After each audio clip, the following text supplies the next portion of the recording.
Bonjour les amis turfistes, de nouveau de retour sur la chaîne Nico Quintet Prono pour suivre cette troisième étape du GNT qui aura lieu demain mercredi 13 avril sur l'hippodrome de Reims. N'hésitez pas à vous abonner si vous êtes mis au courant à chaque fois que je poste une vidéo, étant donné que je ne fais que les quintés plus de trop. Vous m'excuserez également pour la voix, j'ai fait au mieux, mais je suis un peu covidé là.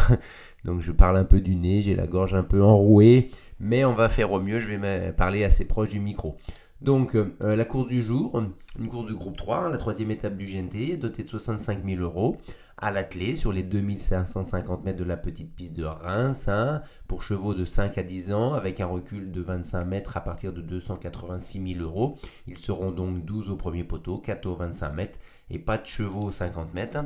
Donc on l'a dit, c'est un parcours de nouveau corde à droite, on est dans les trois premières étapes du GNT, Amiens notamment, Salon de Provence et maintenant Reims, sur des parcours corde à droite. Là, on a vraiment, attention, j'attire votre attention là-dessus, un tourniquet de 1150 mètres et une très courte ligne droite de 250 mètres. Donc attention, les finisseurs ne seront pas avantagés. Il va falloir être capable d'entamer son effort dans le dernier virage, donc savoir bien virer à droite, puis placer sa pointe de vitesse avant l'arrivée très rapide du poteau d'arrivée. Donc on est en plus sur une distance intermédiaire, c'est ni un parcours de vitesse ni un parcours de tenue. On est un peu entre les deux. Donc allons-y. Donc je vous disais, ils sont 12 au premier échelon. Et on a 4 chevaux seulement au deuxième poteau. Ça a fait fuir quelques prétendants possibles.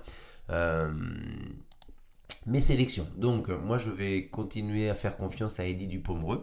Le cheval de Sébastien Roger affiche de bonnes statistiques, corde à droite, où il est à 11 sur 16 dans le trio. Déféré des postérieurs, il s'en sort bien également. On sait que c'est une question de sagesse avec lui. Il peut faire la faute quand même au départ ou perdre du temps au départ. J'espère qu'il ne sera pas trop attardé parce que il a besoin d'une course cachée également. Mais s'il n'est pas trop loin, il peut faire aussi 700-800 mètres. Donc il peut venir un peu dans la ligne d'en face pour prolonger jusqu'au bout son effort. J'en fais un assez solide cheval pour figurer dans les 3 premiers. Ensuite, le cheval du Quintet, qui doit pour moi figurer dans les 5 premiers, c'est Flower by Magalou.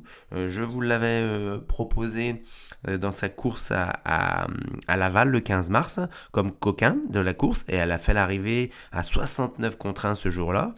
Là, elle vient d'être gênée dans le dernier tournant, où ça s'est un peu couché sur elle, et elle a fait la faute. Mais elle sera, je pense, avantagée. C'est une jument quand même assez allante et elle est capable de se mettre vite en jambes. Et donc à Reims, c'est quand même un avantage assez certain. Elle est déférée des 4. Elle retrouve Johan Le Bourgeois. C'est pas une grande spécialiste corde à droite où elle est à 4 sur 14 dans le quintet. Mais je pense qu'elle doit conserver une bonne place à l'arrivée. Ensuite, en coquin, euh, lors de sa dernière course, David Bellwell, le numéro 3 à Salon de Provence, dans la deuxième étape du GNT, il a fait un peu fort en tête avec son driver. Et là, cette fois-ci, il retrouve Pépé Ploquin, qui l'a mené 3 fois et pour 3 victoires. Même si la dernière fois, ça a été un peu fort, et elle n'a pas démérité pour autant dans la ligne droite. Il n'a pas démérité, c'est un nombre. Je pense que là, compte tenu du parcours, ça sera mieux parce que ça va être déjà une distance plus courte, avec un avantage certain pour les chevaux qui vont aller de l'avant. Donc je le vois bien conserver une place, peut-être même dans le trio. Et je redonne confiance également en coquin à Calimero Dutiol, qui est un spécialiste des parcours corde à droite. On sait que son talon d'Achille, c'est le départ. Comme la dernière fois, il a fait la faute, je crois que c'était à Amiens. Là, il part en tête dans un lot à peu près équivalent. Il, il est déféré des postérieurs et plaqué des intérieurs, où il a une réussite de 4 sur 10. Ça va jouer au départ avec lui. Donc, c'est pas un coup sûr, entre guillemets, mais de toute façon, c'est bien dans la catégorie des outsiders. Ensuite, je ne mets aucun chevaux de côté de favori fragile, et j'interdis par contre en fantôme le 15 de Soyer. De leur Soyer, pardon. Euh, alors, on propose un jeu combiné. Je vous ai mis donc un mix entre mes sélections, donc le 8, le 3, le 9 et le 6, auquel je rajoute bien sûr Frenchman, je rajoute Girolamo qui me semble transformé depuis qu'il a changé d'écurie et qu'il est parti chez les Rétés. Il fait un bon finisseur, peu d'expérience corde à droite, hein, où sa seule réussite c'était à Lisieux. La dernière fois à Angers, on se demande s'il n'aurait pas fait l'arrivée. Certes, ça fait depuis août 2020 où il n'a pas été dans les 3, mais à cette époque-là, il courait dans le critérium des 4 ans, il courait des courses de groupe, il a battu des chevaux comme Go and Boy. J'ai l'impression que s'il se retrouve, comme c'est le cas à l'heure actuelle, il serait en retard de gain. Le changement d'entraîneur lui a fait beaucoup de bien. Ensuite, j'ai rajouté le 14 Erdelios qui est incontournable, hein. Si elle n'est pas trop loin à l'entrée de la ligne droite, elle va rattraper, elle va doubler les morts, hein. Je pense que et bien sûr Félix Dubourg également, hein.